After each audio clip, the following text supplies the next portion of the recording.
At this point, you are literally giving away money if you are not pricing your digital products correctly. And I know you're not a charity. I know you're not doing all of this work, creating digital products, trying to make money online, only to not price it correctly and miss out on so much income and revenue and sales. It's literally the worst mistake that I see my new students make. And so in this video, I'm going to tell you exactly how you should be pricing your digital products so you can make the maximum amount of income online. Let's get into it. Hi friends, I'm Rochelle. I'm a six-figure digital product coach and a digital product seller. Not only have I grown Etsy stores, I have my own e-commerce store, I have my own coaching business, I have my own membership. And as you know, I don't say any of this stuff to show off, only so that you know that you can take advice from someone who has not only done this themselves, that has not only made a whole income selling digital products online,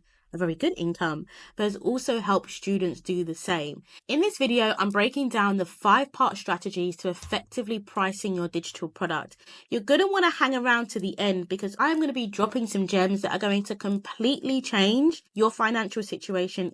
They're going to make such a difference to how much money you can make online with simple, low-ticket digital products. So you're going to start by researching the market. First, I'm going to talk about Etsy and marketplaces, and then I'm also going to talk about what you do if you have your own site selling your own digital products like I do, right? If you are selling on Etsy or you are selling on Udemy, which is a marketplace for courses, you need to make sure you're pricing your product in line with your competitors. There is no point having a wildly different price, especially if the value that you're offering is very similar, because those marketplaces are all about price. People are getting on there and they are seeing very similar products. And yes, they're going to look out for quality, but the bigger factor is price. So please make sure that you are competitive.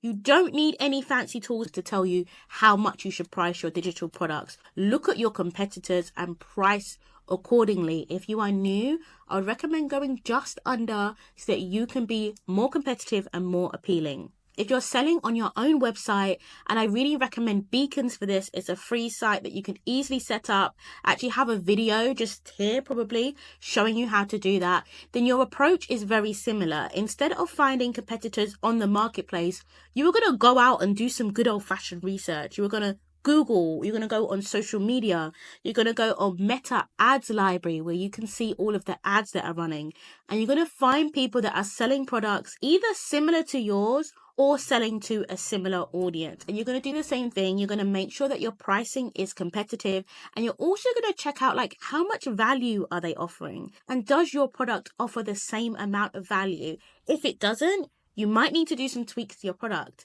If it does, and they are charging more than you, then baby, it's time to up those prices. And that brings me nicely onto my next point, which is value stacking. Now, sometimes it's not all about having the cheapest product, but it's about having the most valuable product.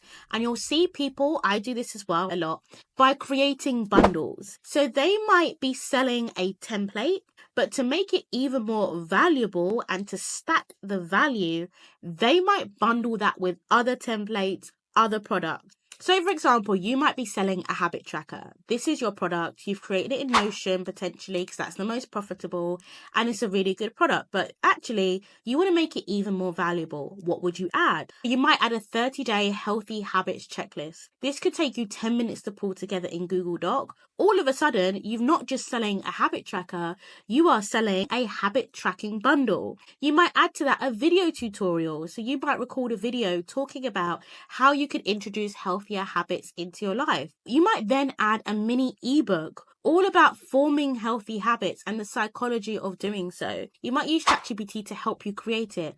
Now, all of a sudden, after just a few days of work, you've gone from having a template to having a complete habit tracking system.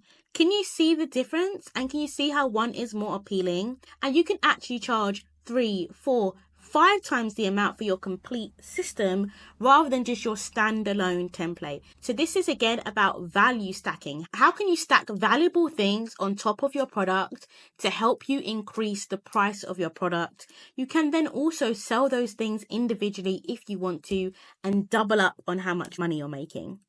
Drop value in the comments if you're following this and you're ready to start value stacking your digital product. But on to the fifth and final strategy, and this is about psychological strategies.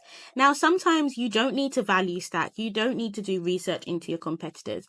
You just need to change a tiny little number. And you've probably noticed this, that not a lot of things are round numbers. Most things are not $20, they're $19.99. Most things are not $10, they're $9.99. And those 99s, 95s, 97s, psychologically, our brain interprets them as being cheaper. Obviously they are, but only by a few pennies, and being of better value. It actually makes us take action quicker. It's actually a really subtle way of increasing your conversions. And trust me, it works. If you're into angel numbers, and this is not personally my thing, but I've seen other students have success with this, they might do a 777 because it's like an angel number and people feel good about it. And therefore there's something in their subconscious that is making them want to buy the products. Don't sleep on the psychological hacks, and think about it. There is no work involved. You just need to change the price of your product to 95 or 97 and it could make a huge difference. Now, if all of these strategies sound super interesting, you kind of want to try them, but you're not quite sure how to go about it, this is the exact thing that I help people with in my community. Step by step, I am taking them through the process of not only creating digital products, but launching them, marketing them, pricing them, all of this business stuff that actually makes the difference between having a hobby and having a business, something that's bringing in six figures, something that's bringing in money on repeat. And so if that's the kind of support you need, check out the description box. All of the information will be in there, and I can't wait to meet you inside the community. The next video on your screen is all about how you set up your free sales platform. Everybody should be starting with this platform. So go and check it out right now, and I will see you in the next one.